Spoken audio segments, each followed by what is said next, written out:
In this presentation, we're going to be looking at how we can use paint effects to populate our scene with some foliage. Artists can now control how paint effect strokes react with surfaces, volumes, and each other. So we're going to look at a simple example of how we can use paint effects to interact with a piece of geometry in our scene. So what I want to do is I want to have some flowers around the base of this oil can and have that oil can collide with them and influence the overall effect or shape of those flowers. So we'll just grab the daisy brush off of our shelf, and Maya ships with several hundred different preset brushes, and I'll just stroke out a few flowers. So with that done, we'll go ahead and we'll add to our selection our oil can, and we'll tell it that it's a collision object.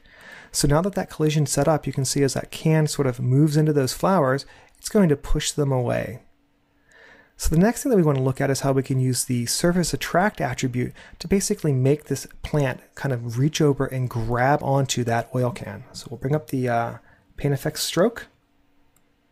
We'll go to the surface attract. We'll put that up to a value of 1, and we'll increase this max distance to a range that the plant falls within. So we'll put it up to a value of 50 or so.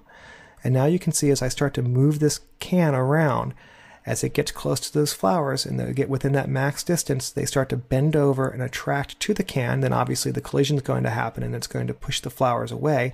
But you can get these really cool effects of paint effects interacting with geometry. So that's a pretty simple example of a couple of different ways that we can use paint effects to interact with geometry. Let's look at something that's a little bit more complicated. What we want to do now is we want to have this vehicle covered with vines. And to do that, we're going to make it a paintable piece of geometry. So the first thing we're going to do is select a piece of geometry that we want to grow the vines off of, and we'll make it paintable. Let's go ahead and grab a brush, which is just a simple vine brush. Let's deselect that piece of geometry now.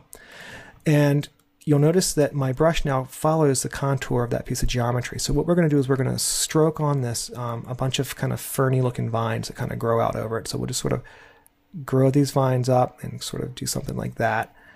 And you can see that that tracked surface basically got the line on there, and then the plants grow out off of that. But they really don't look like they're attached to this piece of geometry and they're wrapping around it and engulfing it. And that's really the effect that we want to achieve.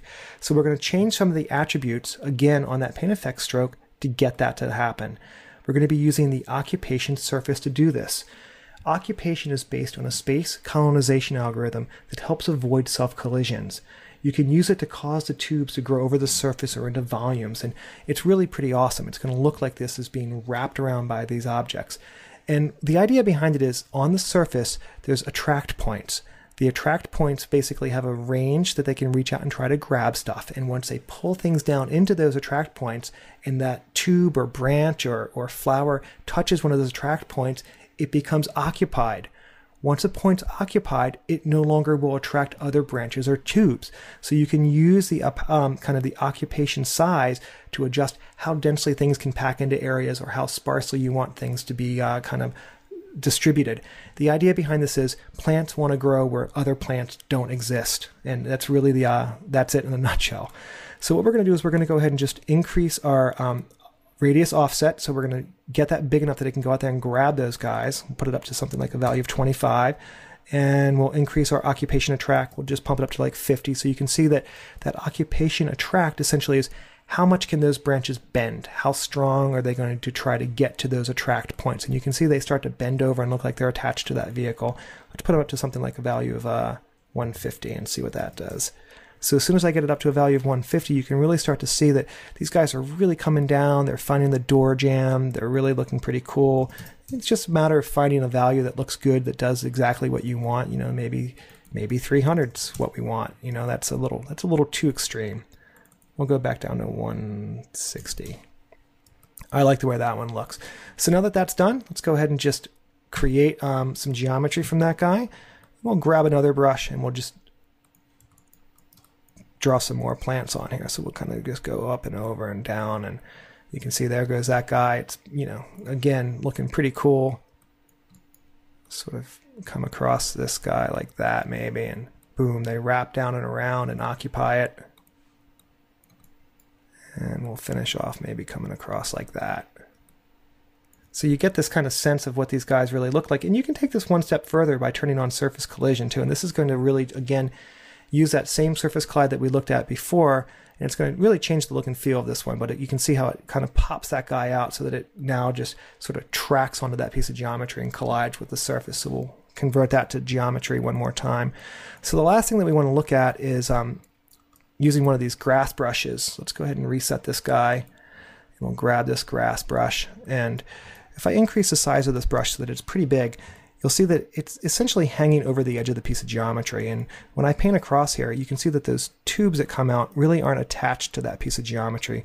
So what we're going to do is we're going to use the snap to surface attribute so that those guys basically come down and snap onto that surface. So you can see that now they've all snapped onto that surface. And let's go ahead and just, for fun on this guy, turn on the surface attract also. Or I'm sorry, the occupy attract. So we'll crank that up to maybe 150. We'll give it a range of 10, and I'll just start to increase that a little bit. It might be a little too harsh. Let's give this a range of 20, and we'll make this 75, so it's not quite as extreme. And we'll convert those guys to polys also, and you can really get a sense of, you know, what this stuff starts to look like.